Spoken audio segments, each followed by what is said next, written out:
നമ്മൾ പലപ്പോഴും പ്രശ്നം സംസാരിക്കുന്നവരാണ്. അതുകൊണ്ട് തന്നെ നമ്മുടെ മുമ്പിൽ പ്രശ്നവും വലുതായി നിൽക്കുകയാണ്. കർത്താവിൻ്റെ വചനം ഇങ്ങനെ പറയുകയാണ്.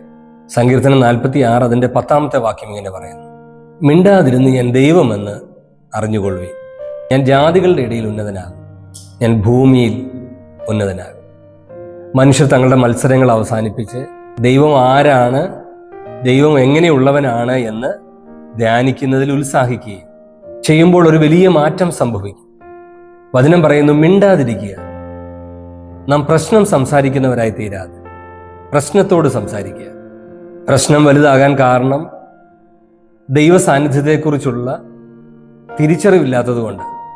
ഒരു വലിയ ദൈവ സാന്നിധ്യത്തിൽ ഒന്ന് കയറി നിന്നേ പ്രശ്നങ്ങൾ ചെറുതാകാൻ തുടങ്ങും, ദൈവ സാന്നിധ്യം വർദ്ധിക്കാൻ തുടങ്ങും.